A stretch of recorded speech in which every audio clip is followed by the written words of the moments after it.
Salut à tous, bienvenue sur la chaîne de Discoverdose, moi c'est Stéphane et aujourd'hui je vous fais mon retour d'expérience sur ce bracelet, le Mi Band 5.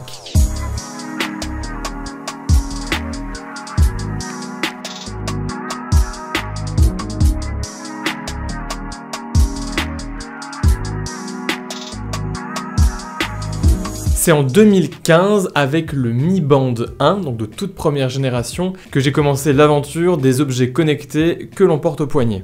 Design minimaliste, compteur de pas, notifications, réveil, tout ça pour un prix très bas et une très grande autonomie. Clairement le Mi Band 1 à l'époque m'avait laissé une super bonne impression. Et là, je vais vous le montrer, le Mi Band 5, il démérite pas. Et là encore, parce que c'est un des points principaux de ce bracelet, ce Mi Band 5, il est vendu entre 20 et 30 euros. Moi, je l'ai eu sur Xiaomi France pour 20 euros, mais sinon, vous pouvez le trouver sur Amazon aux alentours de 30 euros. Et pour ce prix, on a quand même un produit minimaliste, mais avec de très solides finitions. On a un produit qui est quand même assez beau, moitié plastique, moitié verre pour la face avant. Franchement, ça respire la solidité et la confiance en produit. J'ai vraiment rien à lui reprocher à ce niveau-là. Le bracelet apparaît lui aussi assez satisfaisant. Et le gros avantage, c'est que ces bracelets coûtent moins de 10 euros à changer. Vous pouvez en trouver notamment sur Amazon. C'est vraiment bien de pouvoir les changer facilement. Par contre, petit bémol, si vous avez déjà un Mi Band 2, 3 ou 4, les bracelets ne sont plus compatibles avec ce Mi Band 5. Là, par exemple, j'ai un bracelet de Mi Band 4.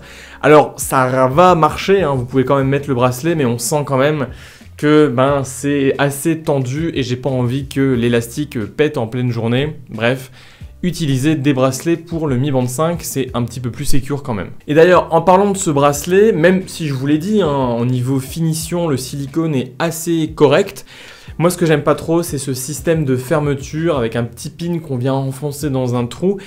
Depuis plusieurs années maintenant, j'utilise des montres connectées avec une fermeture classique d'une montre et c'est quand même beaucoup plus secure. Là, ça m'arrive souvent de coincer le petit pin dans un vêtement quand j'enfile un pull ou un t-shirt et du coup ça saute. Et je pense que dans quelques semaines, je risque de le perdre. Mais ce petit défaut me fait pas oublier une des choses que je préfère sur ce bracelet, c'est son écran de 1,1 pouce. Donc c'est un écran qui est quand même petit mais qui est plus grand que le Mi Band 4, c'est un écran AMOLED et le verre qui recouvre la dalle est un verre Gorilla Glass en 2,5D qui résiste relativement bien aux rayures et 2,5D, il est donc incurvé sur les côtés. La dalle au-dessus est incurvée, mais pas l'écran en lui-même. Et même si c'est assez esthétique d'avoir tout ce verre en façade, ça rend le bracelet assez exposé aux aléas de la vie de tous les jours, notamment aux rayures. Donc vous allez forcément avoir des micro-rayures, donc ça il faut s'y attendre, et également au choc. Même si je vous l'ai dit, c'est du Gorilla Glass, le bracelet est assez petit. Normalement, il n'y aura pas de casse. Une solidité qu'on retrouve aussi dans le fait que ce Mi Band 5 résiste à l'eau, il est certifié 5 ATM, c'est-à-dire que normalement, vous pouvez l'utiliser pour prendre un bain, pour aller à la piscine, il n'y aura pas de problème à ce niveau-là. Et donc pour revenir à cet écran de 1,1 pouce, même s'il est plus grand que les anciennes générations, il est quand même toujours un peu petit par rapport aux autres montres connectées, ce qui fait que c'est toujours suffisant pour lire le début d'un SMS, mais on n'ira pas forcément beaucoup plus loin, et de toute façon, Xiaomi le sait, et laisse beaucoup moins d'informations à l'écran. Si vous voulez vraiment lire un mail complet, je pouvais le faire sur mes autres montres Xiaomi.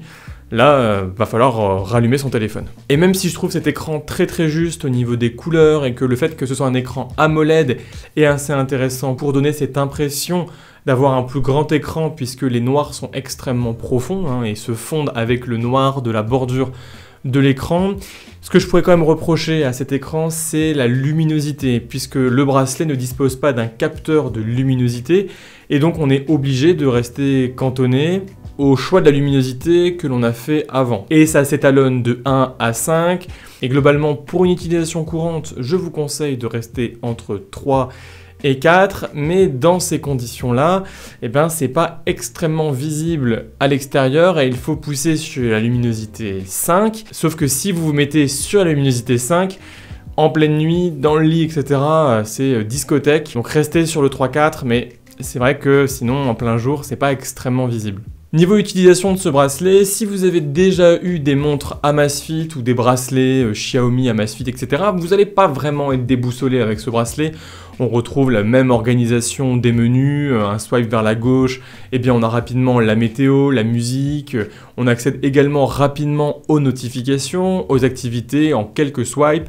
Globalement, c'est assez réactif, on reste quand même sur un bracelet à 20 € et c'est assez fluide pour ce prix. Et au niveau des fonctionnalités, on peut dire que là aussi, pour le prix, le Mi Band 5 nous gâte carrément. Entre les notifications, les appels, la gestion de la musique, la météo sur plusieurs jours, le sport, la détection du stress, du rythme cardiaque, les exercices de respiration, on avait même un assistant personnel pour vous mesdames et vos menstruations.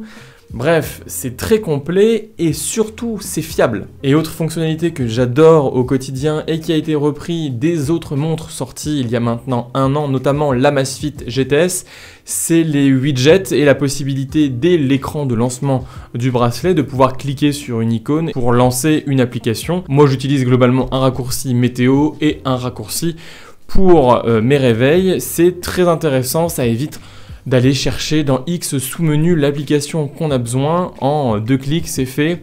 Ça, c'est quelque chose que j'apprécie énormément. Et vous l'avez deviné, vu la taille du bracelet et notamment la taille de l'écran, on va devoir utiliser énormément l'application dans la configuration ou même dans différents paramètres. Et cette application, c'est la même application qu'il y a déjà 5 ans, c'est Mi Fit, une application que j'ai toujours appréciée, qui est connectée avec beaucoup d'autres appareils Xiaomi, notamment la balance connectée Xiaomi, donc au moins ça permet d'avoir tout dans le même écosystème. C'est également via cette application que l'on va faire les changements de fond d'écran du bracelet. On en a quelques-uns déjà préinstallés sur le bracelet, mais vous en avez des centaines sur le téléphone, donc autant en profiter. Et ensuite, c'est quand même un des gros points de ces bracelets connectés, c'est le suivi de l'activité. Généralement, on achète ça pour savoir combien de pas on fait dans la journée, et à ce niveau-là, Amazfit ne déroge pas à sa réputation. Ça fait plus de 5 ans qu'ils sont dans le milieu des bracelets et ils ont vraiment appris à avoir un tracking des mouvements qui est extrêmement pertinent.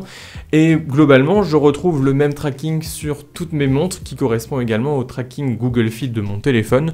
Donc là-dessus, je pense qu'on peut faire confiance. Même chose pour le tracking du rythme cardiaque qui est très très bon et qui tombe toujours juste. Il n'y a aucune fausse note au niveau du rythme cardiaque. Par contre, vous imaginez bien qu'à 20 €, on n'a pas la détection du taux d'oxygène dans le sang, ni la possibilité de se faire un scan cardiaque, un ECG. Généralement, c'est sur des montres qui dépassent les 100 €. Là, on ne l'a pas, à 20 €, faut pas non plus attendre la lune. Pour les activités extérieures, cette montre se connecte directement au GPS du téléphone. Oui, il n'y a pas de GPS intégré. Et au final, c'est pas plus mal. J'ai pris l'habitude d'avoir des montres avec des GPS dessus et ça prend du temps à se connecter, c'est pas extrêmement fiable dans les données. Là, le bracelet prend 2 secondes à se connecter au téléphone, le GPS se lance automatiquement, ça va très très vite, c'est la fiabilité d'un GPS de téléphone, donc c'est une bonne fiabilité. Et j'ai vraiment rien à reprocher, comme je prends toujours mon téléphone avec moi pour aller courir, que ce soit même pour une question de sécurité, au cas où il m'arrive quelque chose, ou pour gérer la musique, ou toujours avoir un appareil photo sur moi si je vois un beau paysage. Pour moi, c'est pas vraiment un problème, puisque j'ai toujours finalement un GPS sur moi. Et vu qu'il n'y a pas de GPS, on peut se dire que l'autonomie est très bonne, ce qui nous amène sur le dernier point, transition de fou. Sur la question de l'autonomie, ça a été un peu la douche froide me concernant. J'ai eu l'habitude des montres Xiaomi et des différents Mi Band, avec notamment l'Amazfit Bip ou les Mi Band 1 et 2 qui dépassaient facilement les 30 jours d'autonomie. Et force est de constater que là, on n'y est pas du tout. Alors si je laisse tout activé, tout, notamment la détection cardiaque, c'est tous les 30 secondes je pense, on arrive quand même à une batterie de 10 jours, soit 3 fois moins que les autres montres quasiment avec les mêmes fonctionnalités. Et si je désactive la détection cardiaque, je pense que c'est une fois toutes les 30 minutes, dans ce cas-là, on monte à 14 jours. Alors c'est mieux, mais c'est pas non plus extraordinaire. À ça, 2 constats. Oui, c'est vrai que c'est mieux que la majorité des bracelets en vente actuellement sur le marché et surtout c'est 14 fois mieux qu'une Apple Watch, ce qui n'est pas négligeable, même si c'est pas du tout les mêmes fonctionnalités, mais en contrepartie c'est quand même 2 fois moins bien qu'un Mi Band 4 avec des fonctionnalités quasiment équivalentes. Par contre, ici, on n'est plus obligé de sortir le petit module central pour recharger le bracelet, puisqu'à l'arrière, on a 2 pins de connexion. Alors, on est toujours sur un chargeur propriétaire, mais c'est quand même beaucoup plus simple, et on a moins de risque de fragiliser le bracelet. Là-dessus, c'est quand même un gros point positif. Et donc voilà mon retour d'expérience sur ce Mi Band 5, qui est un bracelet qui m'accompagne au quotidien maintenant depuis déjà plusieurs semaines, voire plusieurs mois. J'en suis vraiment content de ce bracelet. Et si vous vous posez la question et que vous hésitez entre une montre et un bracelet, vraiment posez-vous les bonnes questions. Est-ce que vous avez besoin d'un GPS ou non? C'est pas vraiment une bonne question, puisque si vous sortez tout le temps avec votre téléphone, votre bracelet peut être dénué de GPS, ça peut même être très pertinent. Ensuite, au niveau de la qualité de l'affichage, au niveau de l'autonomie, etc., je m'y retrouve, on est quasiment pareil par rapport à une montre qui coûte 100, 120 € comme la GTR ou la GTS.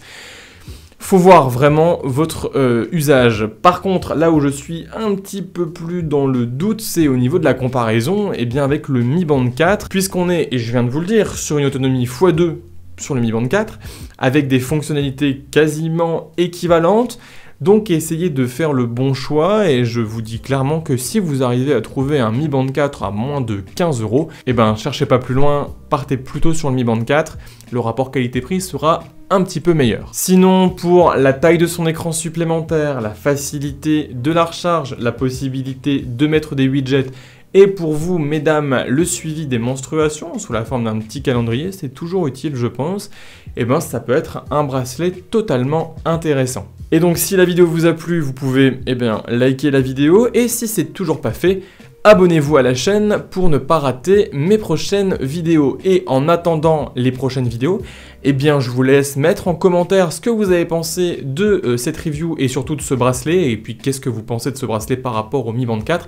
Ça m'intéresse beaucoup de le savoir. Prenez soin de vous, restez curieux. Allez, salut!